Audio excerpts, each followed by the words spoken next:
ایک شخص نے اپنے کزن کو، اپنے چچا کے بیٹے کو، چچا زاد کو قتل کر دیا اور خود ہی اس کا مدعی بن کے حضرت موسیٰ کے پاس آیا کہ بتائیے جناب میرے اس بھائی کو کس نے قتل کیا ہے؟ حضرت موسیٰ نے ایک سادی سی بات کی، کیا فرمایا؟ وَإِذْ قَالَ مُوسَىٰ لِقَوْمِهِ إِنَّ اللَّهَ يَأْمُرُكُمْ أَن تَذْبَحُوا بَقَرَةً۔ حضرت موسیٰ علیہ السلام نے اپنی قوم سے کہا کہ اللہ تمہیں حکم دیتا ہے کہ ایک گائے ذبح کرو، گائے کا کچھ حصہ مقتول کو مارو، وہ خود اٹھ کے بتا دے گا مجھے کس نے قتل کیا ہے۔ یہ پہلا سپارہ ہے قرآن مجید کا، آپ اس کو دیکھ لیں، یہ آیت نمبر 67 سے شروع ہو رہا ہے۔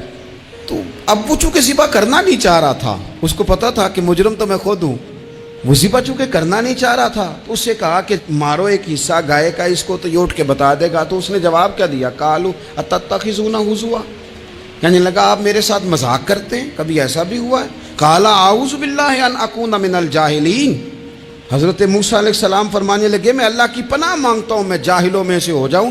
ہر وقت مذاق کرتے رہنا یہ تو جاہلوں کا طریقہ ہے۔ کن کا ہے؟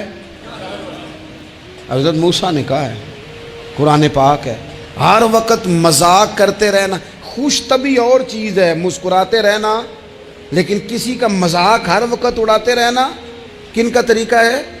جاہلوں کا۔ جب کہا نہیں ذبح کرنی ہے تو اب ذرا دیکھیے، کرنا نہیں نہ چاہ رہے، قالوا ادع لنا ربک یبین لنا ما ہی، کہنے لگے اے موسیٰ پھر آپ نہ رب سے دعا کریں کہ وہ ذرا کھول کے بتائے وہ گائیں کس طرح کی ہو۔ ارادہ نہیں نہ ذبح کرنے کا، آپ دعا کریں۔ قال انہ یقول انہا بقرۃ لا فارض ولا بکر، فرمایا کہ رب کہتا ہے وہ گائے نہ بوڑھی ہو نہ زیادہ بچیا ہو، عوان بین ذالک، ان کے درمیان ہو، یعنی جوان گائے ہو۔ فافعلوا ما تؤمرون، کرو جس کا تمہیں حکم دیا جا رہا ہے۔ قالوا ادع لنا ربک یبین لنا ما لونھا، لو اگلی بات سن لو، کہنے لگے آپ دعا کریں رب سے کہ وہ کھول کے بتائے اس کا رنگ کس طرح کا ہو، رنگ بتائیں کس طرح کا ہو۔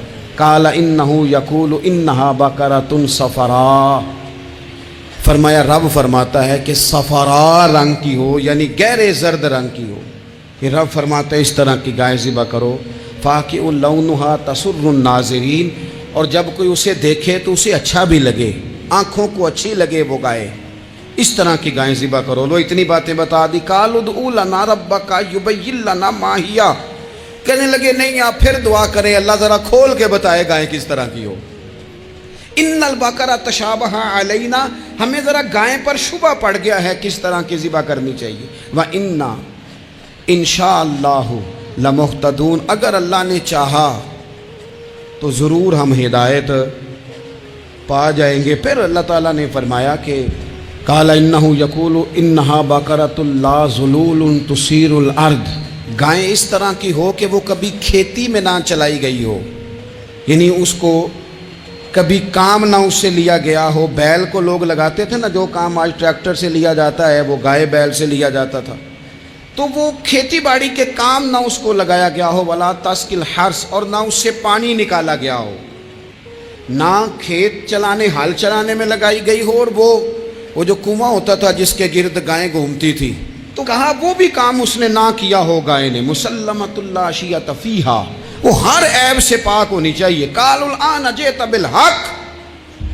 اب کہنے لگے اب آپ صحیح بات لے کے آئیں، اب سوال ختم ہو گئے نا۔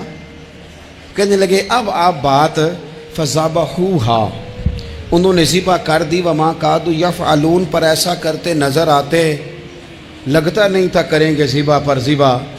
اچھا یہ گائیں پھر ملی کیسے؟ امام خازن کہتے ہیں کہ ایک نیک آدمی تھا، تو اس کا آخری وقت آ گیا، تو اس کے پاس جو کل جمع پونجی تھی وہ ایک بچیا تھی، گائیں کی بچی، بچیا ویڑی، اس کے پاس وہ ایک بچیا تھی صرف۔ تو اس نے اس طرح کیا کہ اس کی گردن پر ایک مہر لگائی، اللہ کے نام پر بطور امانت اس نے اس کو جنگل میں چھوڑا۔ کہا یا اللہ میرا بیٹا ایک ہی ہے، وہ بھی چھوٹا ہے، اس کی حفاظت کرنا اور میرے بیٹے کو پہنچا دینا۔ بچہ بالغ ہو گیا، اس کی ماں نے کہا بیٹا جو امانتیں رب کے پاس رکھوائی جائیں نا ان میں خیانتیں نہیں ہوا کرتی، جا کے جنگل میں آواز دے تیری گائے واپس آ جائے گی۔ اس نے جا کے جنگل میں آواز دی کہ وہ جو میرے باپ نے امانت رکھوائی تھی وہ کدھر ہے؟ وہ نشان لگی ہوئی گائیں دوڑتی ہوئی اس کے پاس آئی. واللہ خیر الرازقین. جب رب بندوبست کرے، جب اللہ بندوبست کرے تو پھر معاملہ اور ہوتا ہے. وہ گائے آ گئی. اب اس نے کیا کیا اس نوجوان نے کہ وہ گائے گھر لایا، ماں سے آ کے کہا کہ اماں یہ تو اللہ نے فضل کر دیا. ماں کہنے لگی پتر حالات ہمارے خراب ہیں، منڈی میں لے جا اسے بیچ دے، لیکن سودا میری مرضی کے بغیر طے نہ کرنا. کس کی مرضی کے بغیر؟ کس کی؟ اماں کی مرضی. اور سنو یار، تھے کچھ لوگ جن کو لوگوں نے تانے بھی دیے کہ تم ماں کے پیچھے لگ گیا ہے، لوگوں نے بڑا کچھ کہا، پر جو ماں کی مرضی پہ لگیں ناکام نہیں ہوتے زندگی میں. یہ دیکھو ماں کی مرضی پہ لگا. اس کی قیمت کتنی تھی گائے کی؟ بڑی مہنگی تھی، پر 3 دینار کی تھی. منڈی میں لے گیا، 3 دینار اس کی قیمت لگ گئی. تو ماں نے کہا تھا میری مرضی کے بغیر سودا نہ کرنا. اب بچے تو نہیں نا مانتے، اماں کو کیا پتا باہر بزنس کیا ہے، لین دین کیا ہے. پر ماں نے کہا تھا میری مرضی. بندہ دے رہا ہے اسے 3 دینار. اس نے کہا جی میں نے طے تب کرنا ہے، ڈن تب کرنا ہے، پہلے اماں سے پوچھنا ہے. گھر جا کے اماں سے پوچھا، اماں کہنے لگی دے دے. واپس آیا تو اس نے کہا کہ میں 6 دینار دیتا ہوں پر میری شرط ہے، ماں سے نہیں پوچھنا. اس نے کہا تو 12 بھی دے. ڈن تب بھی ہونا ہے جب اماں نے کہنا ہے. وہ جب اس طرح کی اس نے گفتگو کی، واپس اپنی والدہ کے پاس گئے، کہنے لگے اماں سمجھ نہیں آتی، 3 دینار کی گائیں بندہ 12 میں خریدنے کو تیار ہے، شرط لگاتا ہے کہ اماں سے نہیں پوچھنا. تو والدہ کہنے لگی پتر پہلے اس سے جا کے پوچھ کیا وہ ہے کون. یہ کوئی روحانی معاملہ ہے، کوئی غیبی مدد ہے، پوچھ. اس سے جا کے پوچھا تو وہ کہنے لگا میں تو فرشتہ ہوں اللہ کا، تو نے گائیں بیچنی نہیں، اس لیے کہ تیرا باپ بھی نیک ہے، تیری ماں بھی نیک ہے، رب تیرے رزق میں برکت پیدا فرمانا چاہتا ہے. ماں باپ نیک ہونا رزق میں برکت ہو جاتی ہے. ماں باپ نیک ہوں، ان کی صالحیت کا اثر پہنچتا ہے بچوں تک. رزق حلال کما کے لانے والے ہوں تو گھر میں برکت ہوتی ہے. جا کے کہا کہ تیرے ماں باپ نیک تھے، اسے نہ بیچنا گائے کو، تو کیا کریں؟ کہنے لگے بنی اسرائیل والے سوال کر کر کے خود مشکل میں آ گئے. اب وہ ایسی گائے جو جوان بھی ہو، یہاں تو ہر غریب آدمی اپنی گائیں یہاں لگا دیتا ہے، کھیتی باڑی میں یہاں لگا دیتا ہے، کنویں میں پانی نکالنے میں تو یہاں تو ہر ایک کی گائیں. تو ایسی گائیں جس کا رنگ بھی اتنا پیارا ہو، زیادہ بوڑھی زیادہ بچی بھی نہ ہو، اور ابھی تک کھیت میں بھی نہ لگی ہو، وہ سوائے تیرے کہیں نہیں ہے. اس نے کہا چل پھر مہربانی کر بتا میں کتنے کو دوں گائیں، اگر وہ آ جائیں تو کتنے کو بیچنی ہے. اسے کہنا کوئی نہیں، ریٹ تو زیادہ کرنا ہی نہیں. ان سے کہنا گائے کے اندر سے گوشت نکال دیں اور جتنا گوشت ہے اتنے پیسے بھر دیں، اس کی کھلڑی بھر دیں. اب وہ بنی اسرائیل والے ڈھونڈتے پہنچ گئے. کہا جناب گائیں 3 دینار کیا 6 لے لو. اس نے کہا نہ بھائی، ذبح کروں گا، گوشت نکالوں گا، جتنا وزن گوشت کا اتنے پیسے بھرو گے کھال میں تو پھر گائے تمہیں ملے گی. اب مجبور تھے، کیا کرتے؟ ابن کثیر حدیث لائے ہیں، امام سیوطی نے در منصور میں بھی لکھی ہے. نبی پاک صلی اللہ علیہ وسلم نے فرمایا سنو جوانوں، اور اسے دل کی تختی پہ لکھو. نبی پاک علیہ السلام نے فرمایا اگر بنی اسرائیل والے زیادہ سوال نہ کرتے تو اتنی مشکل کا شکار نہ ہوتے.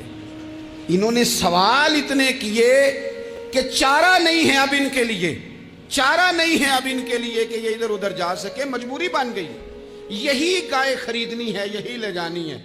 اب اتنا سارا مال جمع کر کے وہ گائے خریدی، ذبح کی. تو مقتول کو جب اس کا ایک حصہ مارا تو اس نے اٹھ کے کہہ دیا یہ جو مدعی بنا ہوا ہے نا، یہی تو میرا قاتل ہے، یہی تو میرا قاتل ہے، یہی تو ہے.